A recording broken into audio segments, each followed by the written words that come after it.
কার্যক্রম নিষিদ্ধ আওয়ামী লীগের ঢাকা লকডাউন কর্মসূচি ঘিরে আতঙ্ক ছড়িয়ে পড়েছে রাজধানীবাসীর মধ্যে। গত কয়েকদিনে বাস পোড়ানো ও ককটেল বিস্ফোরণের ঘটনায় আজ সকাল থেকেই রাজধানীবাসী ছিল সতর্ক। রাজধানীর ঢাকায় সকাল থেকে যান চলাচল ছিল সীমিত। অফিস আদালত খোলা থাকলেও সড়কে ছিল কম যানবাহন।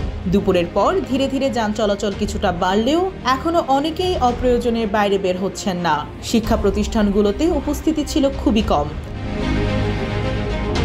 ঢাকা লকডাউন কর্মসূচি ঘিরে রাজধানীর বিভিন্ন গুরুত্বপূর্ণ পয়েন্টে পুলিশ, বিজিবি ও আনসার সদস্যদের সতর্ক অবস্থানে দেখা গেছে। একাধিক এলাকায় তল্লাশি চালিয়েছে পুলিশ।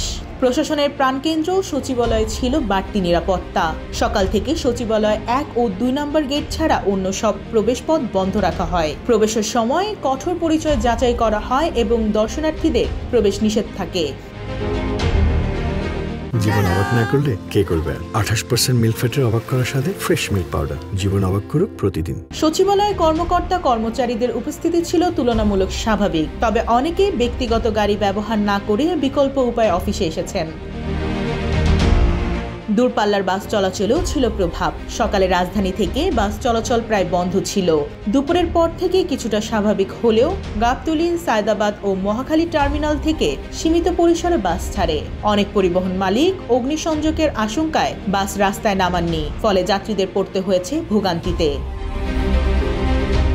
ডেস্ক রিপোর্ট, জয় দিন।